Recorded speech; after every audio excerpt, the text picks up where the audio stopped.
Bismillahirrahmanirrahim. Assalamu alaikum everyone. This is our second lecture on chapter number 9, graph algorithms. In the previous lecture, we looked at the preliminaries of graphs. For example, we looked at directed graphs, we looked at the definition of undirected graphs, weighted graphs, we looked at various applications where we can model our applications with the help of graphs, and towards the end of the previous lecture we looked at how to represent a graph. There were two different methods, adjacency matrix and adjacency list representation. So adjacency matrix should be preferred when we have a dense graph, and adjacency list should be preferred when we have a sparse graph. Now this is our second lecture.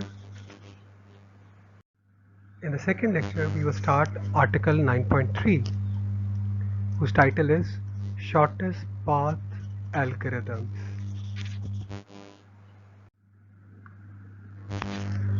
We assume a weighted graph G is equal to V comma E, where V is the set of the vertices of the graph and E is the set of edges of G. Associated with each edge Vi comma Vj, where Vi and Vj are two nodes and there's an edge in between these two nodes. So associated with each edge we will assume a cost Ci comma j. So Ci comma j is the cost of traversing the edge in between vertices Vi and Vj.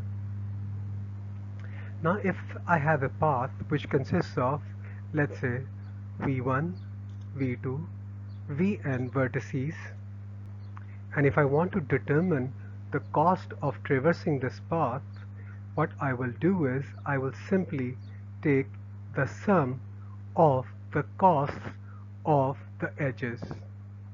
So that is summation I is equal to 1 n minus 1 Ci comma Ci plus 1.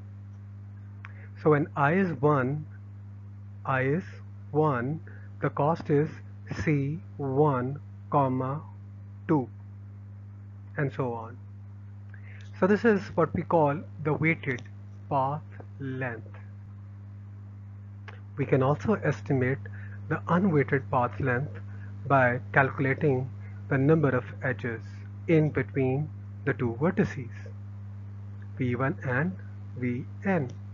So if there are n number of nodes, there will be n minus 1 number of edges in between these n number of nodes.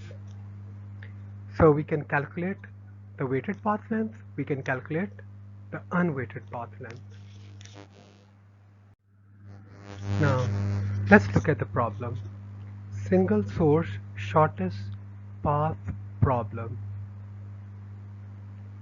In this problem we are given with a weighted graph. What does the input mean? Input means that G will be provided as an input parameter to the algorithm. So we are given with a weighted graph G and a distinguished vertex S. So these two will be the input parameters provided to algorithms. So in the problem we are given with a weighted graph and we are given with a distinguished vertex S. We are interested in finding the shortest weighted path. This is the weighted path from S to every other vertex in G, right? So you can imagine if I'm modeling the routes taken by the buses of UET, so you can imagine S to be UET, S can be UET, and there are other various points where we want to drop our students. For example, it could be Allama Iqbal Town, it could be Samnabad, it could be Gulshan Ravi, it could be Defense, it could be Sadr. So we have different destination points, right? So from S that is UET, I'm interested in finding the shortest weighted path from UET to every other destination point in our graph, right? So this is how we can define the single source shortest path problem. So for example, if I look at this example, this is figure 9.8, where we have shown a directed graph G, and this G, the set of vertices, is equal to V1, V2, V3, V4, V5, V6, V7. So there are 7 elements in capital V, and there are a number of edges in E. So, for example, we may be interested in finding the shortest weighted path from, let's say, V1 to V6. So from V1 to V6, what I will do is, if I use the approach, the brute force approach, what I need to do is I need to chalk down all the possible paths from V1 to V6, and for each possible path what I need to do is I need to calculate the cost of traversing that path, and out of all the possible paths I will find that weighted path whose cost is the minimum. So for example, in this particular case, V1, I can go to V6 from V1 via V1, V2, V4, V6. This is one possible path. Yet another possible path is V1, V2, V5, V7, V6, right? Another possible path is V1, V4, and V6. So if I look at all the possible paths and calculate the cost of each path, I will find that the shortest weighted path from V1 to V6 has a cost of 6, right? And it goes from V1 to V4, V4 to V7, and from V7 to V6, right? So what is the cost? 1 plus 4 plus 1. If I go from V1 to V4, V4 to V6, what is the cost? The cost is 8 plus 1, which is 9. And obviously this is greater than 6. So if I want to find the shortest weighted path from V1 to V6, for this given example, the shortest path is from V1 to V4, V4 to V7, and V7 to V6. If you want to determine the shortest unweighted path, the unweighted path is consisting of 2 edges, V1 to V4, V4 to V6. This is a different path which has 2 edges in between V1 and V6. So hopefully the concept of shortest weighted path and shortest unweighted path is clear with this given example. So when it is not specified whether we are referring to a weighted or an unweighted path, the path is weighted if the graph is, right? So if we have a weighted graph, we are interested in finding the shortest weighted path, right? So if you look at the same graph, you would find that no path exists from node V6 to node V1. So this is quite normal, right? So let's move on. So now this is yet another graph. This is figure 9.9, and with the help of this graph we will show you the concept of negative cost cycles. And we will also look at the issues associated with negative cost cycles, right? So, for example, we can see from V2, if I start from V2 to V5, this edge has a negative cost, minus 10.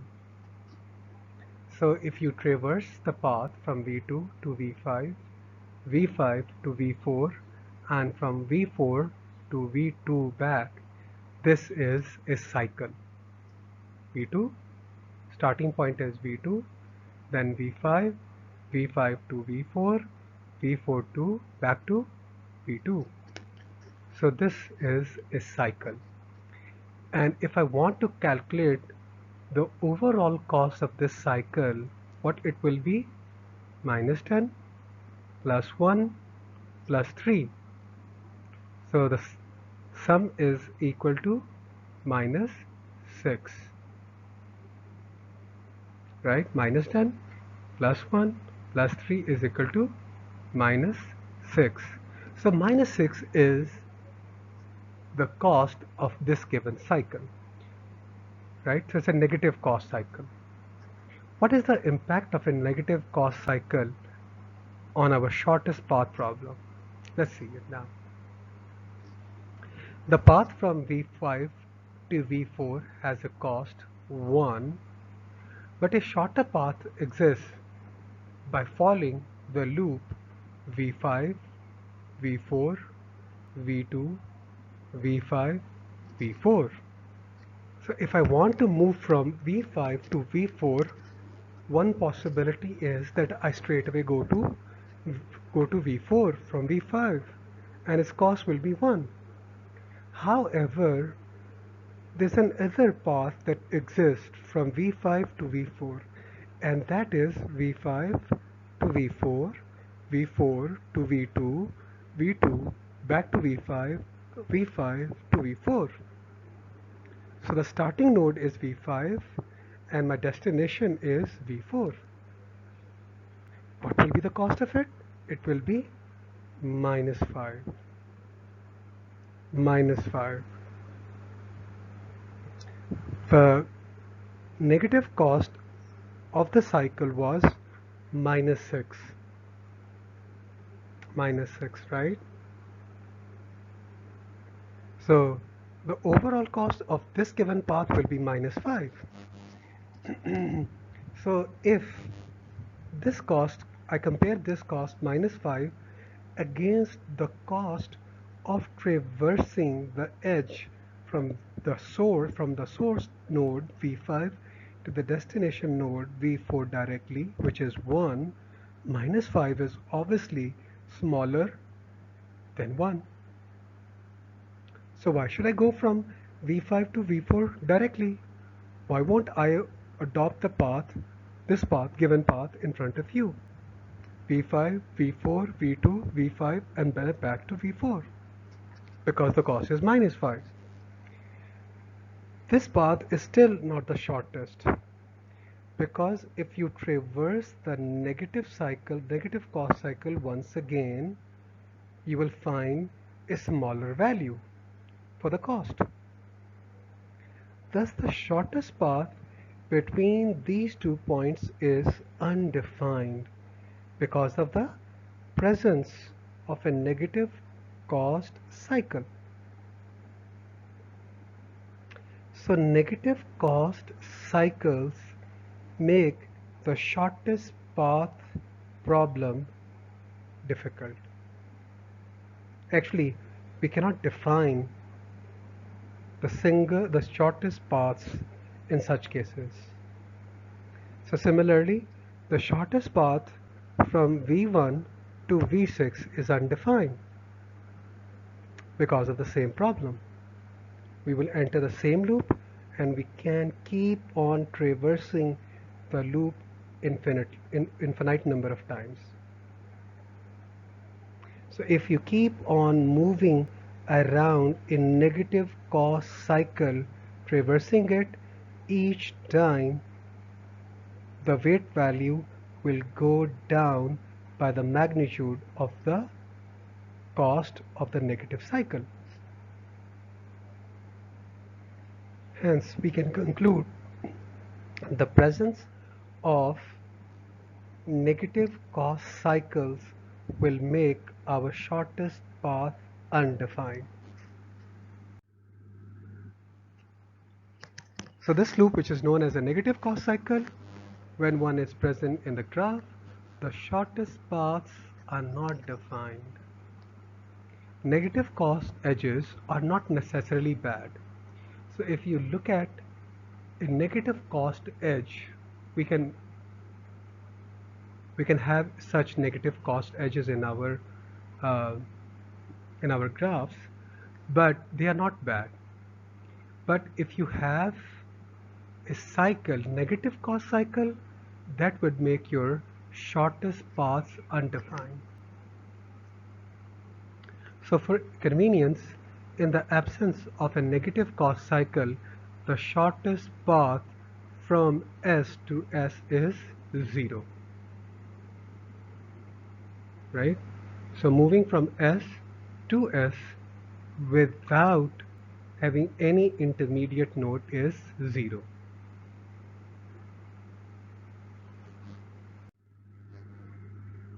So where do we need to where can we find applications of the shortest path problem?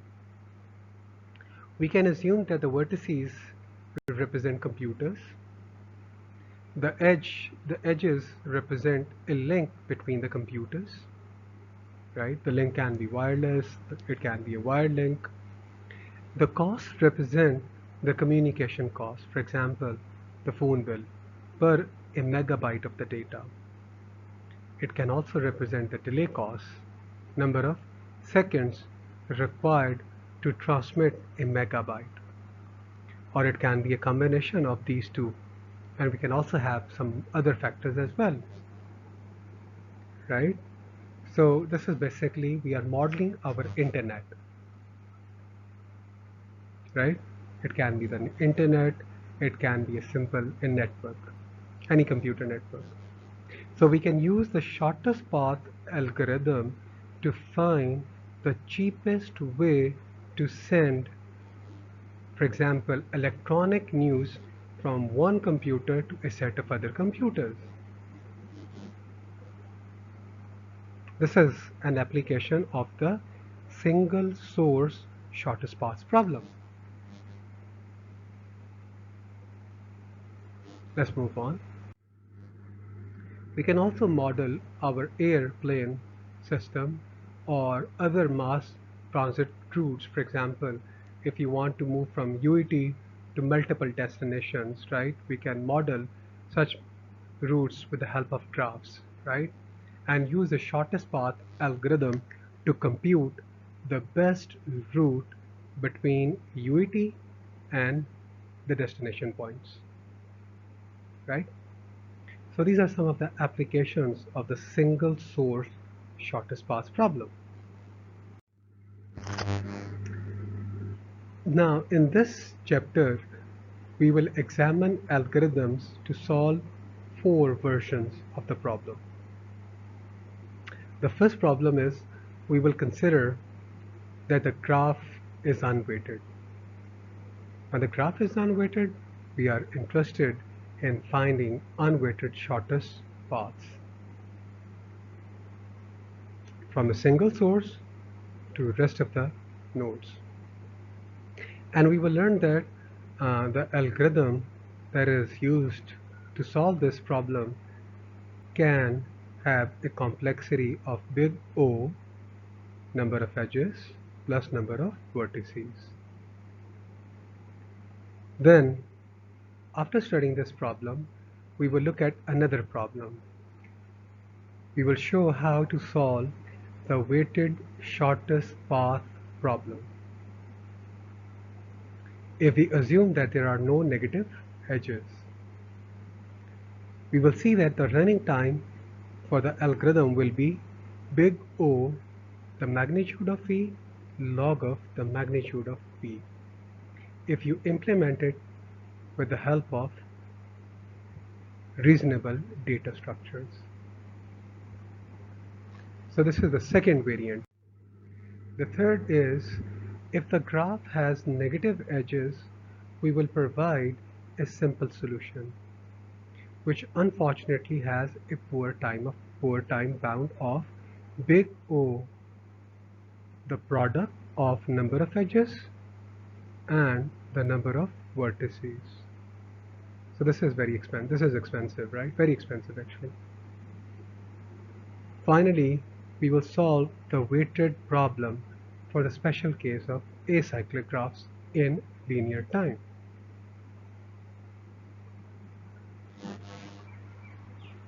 Right?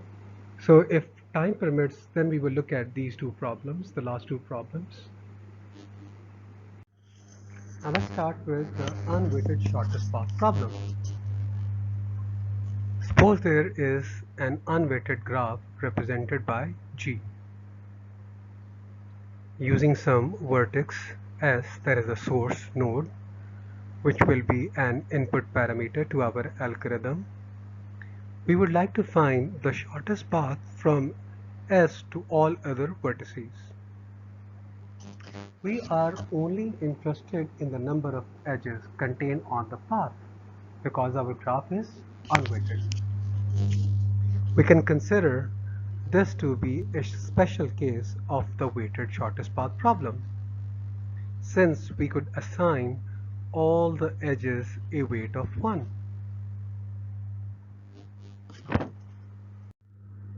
For now, suppose we are interested only in the length of the shortest paths and not in the actual paths themselves. Keeping track of the actual paths will turn out to be a matter of simple bookkeeping. So at the moment we are interested in finding the length of the shortest paths. For example, what will be the shortest path from UET to Sadr? And we are not actually going to discuss the actual paths, how we will travel from UET to Sadr. We are not at the moment we are not interested in the path, right? So the path, the actual paths, we will see after a while. We will see that the actual paths can be we can find the actual paths by keeping a track of the actual paths, right? So it's a matter of simple bookkeeping. So let's take an example to understand the unweighted shortest path problem. Suppose we are given with a graph and an unweighted graph in this is figure 9.10 of our book. So suppose we choose S to be V3. So V3 is our source, right? And we are interested in finding from this single source, we are interested in determining the unweighted shortest paths from S, which is V3, to rest of the vertices of this graph. So we can immediately tell that the shortest path from S to V3 is consisting of a path of length 0, right? So there's no edge involved if I start from S, which is V3, and my destination is V3. No, there's no edge in between these two points. So we can mark this information obtaining the graph shown next. Let's see. So you can see there's a little 0 against V3 in figure 9.11, right? So we have marked a 0 in front of V3. Now we can start looking for all vertices that are a distance 1 away from S, which is V3. These can be found by looking at the vertices that are obviously adjacent to S. These are the neighbors of S or V3. If we do this, we see that V1 and V6 are one edge from S, right? So you can see here, we can use a dashed line to represent the spreading of information through the graph. So basically this dashed line will represent the frontier between those nodes that are discovered. At the moment in this graph, V3 is discovered and the rest of the vertices are undiscovered. So we have drawn a dashed line. This is an imaginary line, right? To understand the working of the algorithm, right? So we are going to basically expand to the right in this graph. And this is the frontier between discovered and undiscovered graphs. So after we find V1 and V6, you can see in figure 9.12, we have marked a 1 against each of these two neighbors of V3. So V1 against V1 we see a 1, against V6 we can see a little 1. So what does this mean? This means that V1 has only one edge with respect to V3. If you start from V3 and you want to go to V6, there's only one edge in between these two points. Now, at the moment, V3, V1, V6 have been discovered. V2, V4, V5, V7, they are undiscovered because we haven't visited them. So we can now find vertices whose shortest path from S is exactly 2 by finding all the vertices adjacent to V1 and V6. So you can start from V1 or V6 randomly. And the neighbors of V1 will be at a distance of 2 with respect to V3.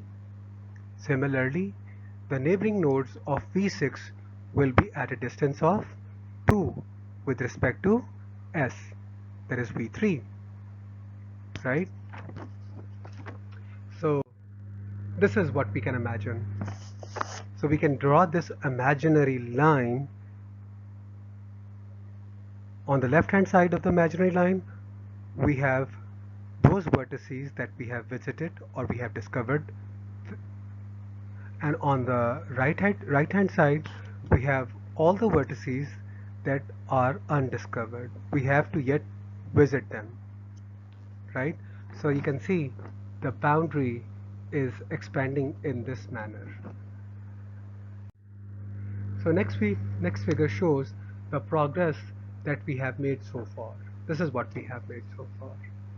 So when we started from V1, we find that V4 and V2 are the neighboring nodes of V1. Is there any neighbor of V6? There is no neighbor of V6. So the adjacency list of V6 is empty. While if you look at the adjacency list of V1, there are two nodes, V2 and V6. Moving on, what should we do next? Next, we can find by examining vertices adjacent to the recently evaluated V2 and V4, right? So the neighbors of V2 and V4 will be at a distance of 3 with respect to S. And these are those nodes V5 and V7, sorry. So this is how we can imagine our frontier, right? This is the frontier, this is the line, this is the imaginary line that has been drawn to differentiate between discovered and undiscovered nodes. So yet we have to discover V5 and V7. So till at this point, if you try to understand the working of the algorithm, how is it working? We have discovered all the nodes that are at a distance of 0 first with respect to S. Then we have discovered all the vertices that were at a distance of 1 with respect to S. Then we have discovered all the vertices that are at a distance of 2 with respect to S, and now we are about to discover the vertices that are at a distance of 3. These are nodes V5 and V7. So this is how we can see the graph once we have visited V7, V5 and V7. All the vertices have now been calculated, so this figure shows the final result of the algorithm. So this strategy has a certain name. So we are searching the graph. We are searching, or we are visiting the nodes in a certain order. And what we call it is breadth first search, or BFS. How does it operate? This algorithm operates by processing vertices in layers. So the vertices that were closest to the start are evaluated first, or visited first, and the most distant vertices are visited or evaluated last. So given this strategy, we can translate into a code. We can develop the algorithm now, right? Why do we call it, but before that, why do we call it breadth first search? Because we are searching the graph breadthwise. Breadthwise means that discover all the vertices at a distance of 0 first, then all the vertices at a distance of 1, then discover all the vertices at a distance of 2. So we are searching the graph, or visiting the nodes of the graph breadthwise. That's why we call it breadth first search. Now, given this BFS strategy, we need to develop its algorithm or its code.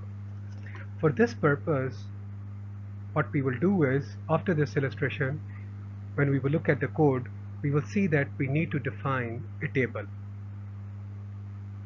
The table will keep a track of its progress. As the algorithm works, the table will keep a track of its progress. So let's define a table. We all can see in front of us there's a table, and there are 4 columns, right? V represents the vertex. Known is a Boolean variable. dV, the shortest path distance, and PV means the predecessor of vertex V. So then you can see that since there were 7 vertices, so there are 7 rows: V1, V2, V3, V4, V5, V6, V7, right? There are 7 rows, 1 for each vertex of our given example. So for each vertex, we are keeping a track of 3 attributes. dV represents the distance of V from S. PV represents the predecessor of vertex V, right? And this variable will help us to actually print the actual paths. Then the variable known, which is a Boolean variable, it is either false, F represents false, and T will represent true. Once we have processed a vertex, the variable known will become true, but before that it is false. By processing a vertex means that we have processed its adjacency list, right? Or we have visited the neighbors of a certain node. Once we have visited the neighboring nodes of a certain node, the known variable for that particular node will be set to true. But before that, it is false. So you can see the initial values here. This is the initial configuration, right? So initially, all the vertices are unreachable from S, except S itself. So from S, which is V3 in our given example, the distance dV for V3 was 0. The shortest path distance of V3 from S, which is also V3, is 0, right? Initially, all the entries are not known. We haven't yet visited the neighbors of those nodes, right? Even including the source vertex. So that's why you can see the known variable for each of these vertices is equal to f. When a vertex x is marked known, we have guarantee that no cheaper path will ever be found, and so processing that vertex is essentially complete. Let's move on. So I will request all of you to draw the table on your notebooks.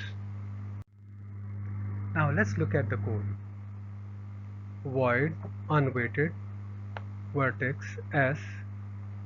For each vertex v dot dist. Dist is dv, represented in the table by dv. So the distance of v is infinity initially for each vertex, and known for each vertex v is equal to false, right? So we have initialized each vertex.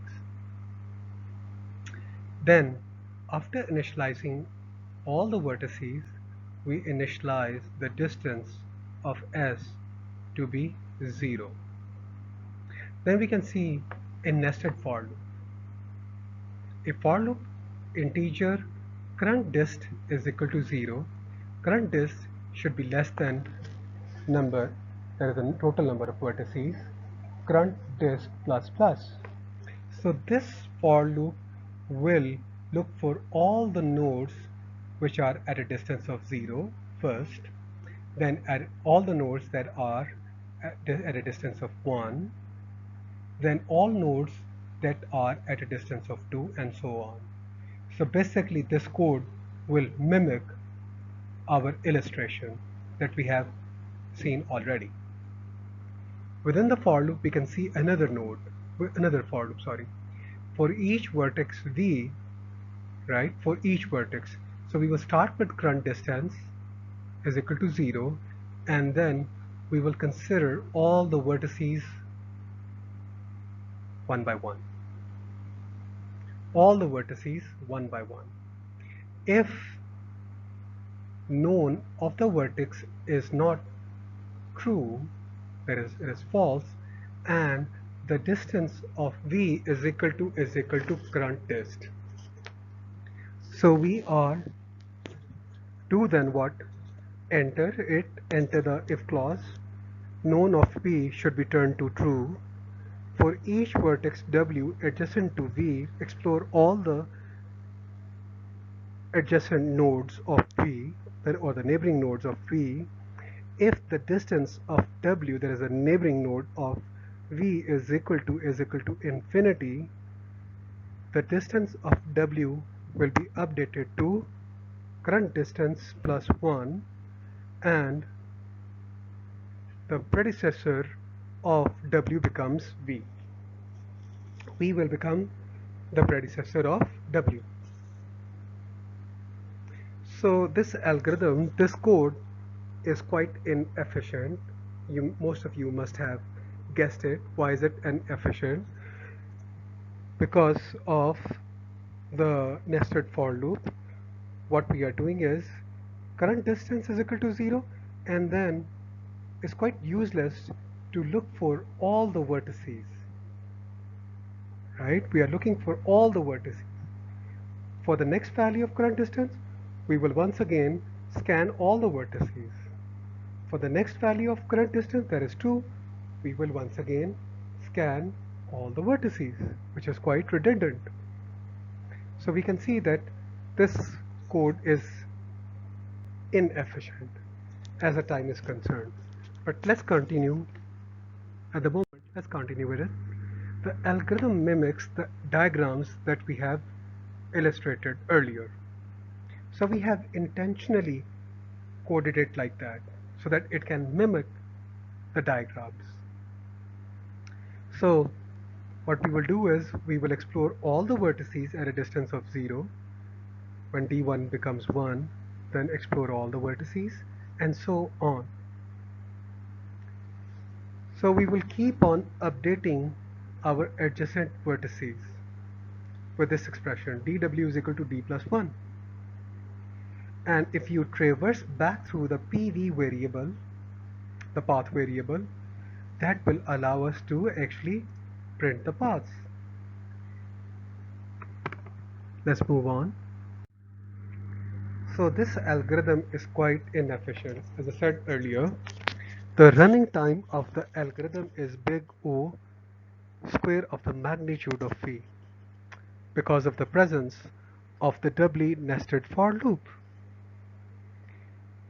right? So the outermost for loop will execute for total number of vertices minus 1, and the second for loop will obviously execute for the total number of vertices. So that's why it is big O of square magnitude of phi,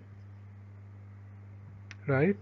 So the algorithm, the obvious inefficiency in the algorithm is just because once the algorithm has become known much earlier, there's no need for scanning such vertices. So we can refine the algorithm with the help of a first in, first out queue. So what should we do with the queue, the first in, first out queue? That inefficiency can be removed with the help of the queue, the first in, first out queue. What we will do is, in the refined algorithm, at the start of the iteration, the queue will contain only vertices of distance current dist. When we add adjacent vertices of distance current dist plus 1, since they enqueue at the rear, we are guaranteed that they will not be processed until after all the vertices of distance current dist have been processed, because it's a first in, first out queue. After the last vertex at the distance current dist has been dequeued and is processed, the queue will contain only those vertices which are at a distance of current dist plus 1. So this is how the process will continue. We merely need to begin the process by placing the source node on the queue by itself. So after removing the inefficiencies in the previous algorithm, now let's look at the refined algorithm. So you can see the refined algorithm. We have defined a queue. For each vertex v, we are now maintaining the distance. The distance has been initialized to infinity for each of the vertices, while the distance of S, that is the source node, is initialized to 0. Then we can insert our node or vertex S on the queue. We have enqueued it. Then we can observe a while loop. While the queue is not empty, so this while loop will continue until the queue becomes empty. So initially S has been inserted and the queue is not empty. Then I will dequeue the queue and S will be removed or dequeued from the queue, because the queue consists of S only at the moment. Now once S has been removed, Now as S has been removed,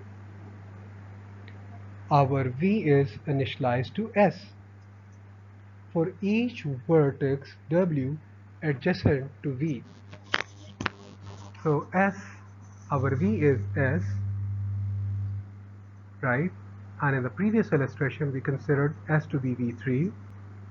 So for the adjacent nodes of V3, we will execute the for loop, right? So if you look at the graph that we have illustrated earlier, there are two neighboring nodes of V3, V1 and V6. So this for loop will execute 2 times for V3.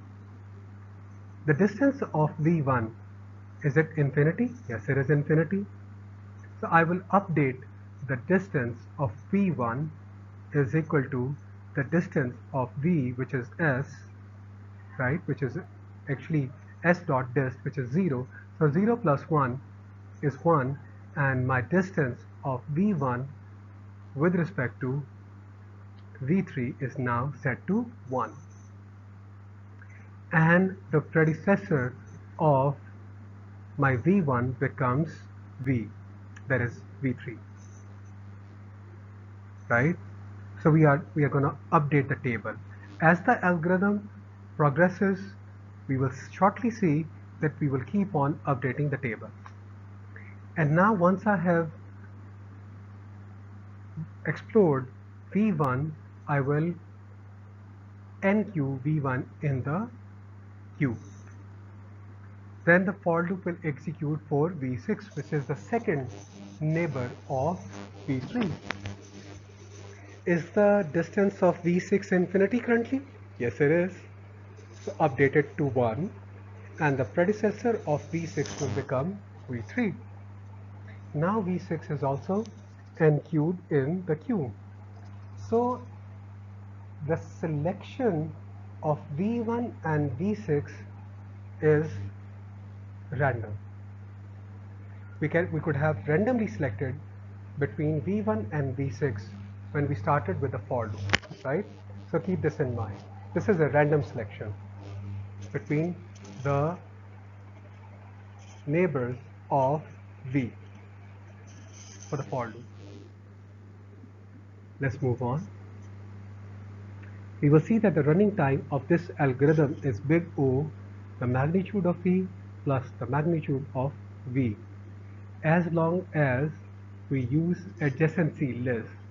So here we are using the adjacency list representation to represent our graph for this algorithm. It is possible that the queue might empty prematurely if there are vertices that are unreachable from our source node, right?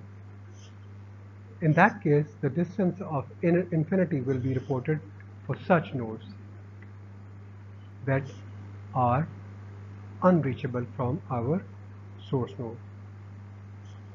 The known data member is not used anymore. So this is what we have noticed. Once a vertex is processed, it can never enter the queue again. So the known data member can be discarded. We don't need the third attribute. So let's start with the initial state. This is the initial state, the table. You can see V3 is initially 0 and it has been inserted in the queue. So Q colon consists of V3 at the moment. Then I will explore the adjacent nodes of V3. So DV, V3 has been dequeued from the queue, and if you see the table, V1, the distance of V1, dV of V1 is 1. Similarly, dV, the distance of V6 with respect to V3 is also 1, and the predecessors for both these two nodes is the same V3, which is being uh, described in the last column of the table. So V1 and V6 are now present in the queue, shown at the bottom of the table. So it is either V1 first or V6 first. This is a random selection, as I said earlier. There won't be any impact on the shortest path values. So you could have inserted V6 before V1 and still we would obtain the same values for each of the shortest paths with respect to V3. There won't be any impact on the shortest path value. Now I will dequeue V1. So V1 is dequeued, as you can see, and V1 becomes true. V3 is also true because we have explored all the adjacency lists of V3, and now I have explored all the adjacency or the neighboring nodes of V1. V1 has two neighbors, V2 and V4. So you can see the distance of V2 has turned to 2. Similarly, the distance of V4 is also turned to 2, right? And if you look at the predecessors of V2 and V4, V2 and V4 were discovered via V1. So V1 becomes the predecessor of V2 and V4. Now in the queue we have V6.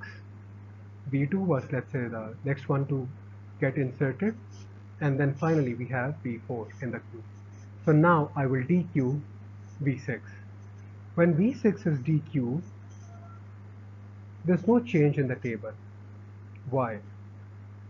There's no change in the table after I have dequeued V6 because the adjacency list of V6 is empty. There is no node that is adjacent to V6. So there's no change in the table. You may notice it. Now the next node that will be dequeued is V2. When V2 gets dequeued, you can see the known variable of V2 will become T, true. And now I have explored the neighbors of V2. Who are the neighbors of V2? The neighbors of V2 are V5, right? And V4 is also the neighbor of V2. But since it is already in the queue, I won't consider it, right?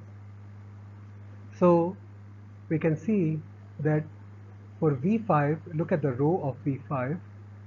Now the distance becomes 3 because it is at a distance of 3 with respect to V5 is at a distance of 3 with respect to S.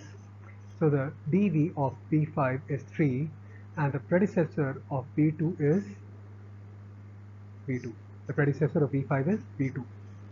So V5 was discovered via V2. Now in the queue we have V4 and V5. Now since the queue is not empty, I will dequeue V4. When V4 was dequeued, I will scan the adjacency list of V4. In the adjacency list of V4, I find V6, but since we have already processed V6, so I won't consider V6, and then I will consider V7. Now, V7 was discovered via V4, and its distance with respect to S is 3. So look at the updated value in the last row of the table, V7. V7's row, the values are updated, right? Right? Now we have V5 and V7 in the queue. I will dequeue V5. If you look at the neighbors of V5, V7 is the neighbor of V5, but there won't be any change in the status of V7. So we are left with V7 now. V7 is dequeued and the table remains the same and the queue becomes empty now. So V7 has been dequeued and all the nodes have been known now. The known variable has turned to capital T. for each of our vertices. And look at the dv. dv represents the shortest path from the source vertex, that is v3 in this given example. pv represents the predecessors of our nodes. For example, if v3 represents, for example, if v3 is the source and I want to go to my destination v7, so I should go to v7 via v4 because v4 is the predecessor of v7 as listed in the table. And if I want to find the predecessor of v4, I can see in the row of v4 the predecessor is v1. And who is the predecessor of v1? Go to row number 1. v3 is the predecessor of v1. So the path, now I can print the path from v3 to v7. The shortest path length is 3. There are 3 edges. And if I want to print the path, I will start with the predecessor of my destination node, which was v7, and the predecessor of v7 was v4. Then I will go to the row of v4, find its predecessor, it is v1. Then I will go to v1, find its predecessor, and it turns out to be the source node, v3. So start from v3, go to v1, from v1 to v4, and v4 to v7.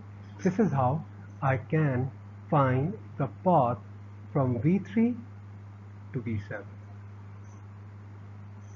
right? Finally, on the last slide of this lecture, we want to estimate the time complexity of our BFS algorithm, breadth first search algorithm.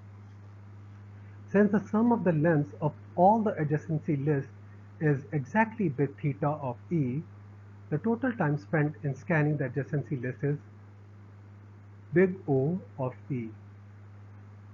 The overhead for the initialization was big O V, but the total time of breadth first search is big O V plus E if I use an adjacency list representation. So in today's lecture, we have studied the breadth first search algorithm with which we can find the shortest paths for unweighted graphs, right? So we have solved the first version of our single source shortest path problem, in which we have assumed that the edges don't carry any weight, or the edges carry a weight of 1. So this is it for today. Please go through these lecture slides, and if you have any problem, we will discuss it during the Q&A session. Thank you. This is it. This is all for today.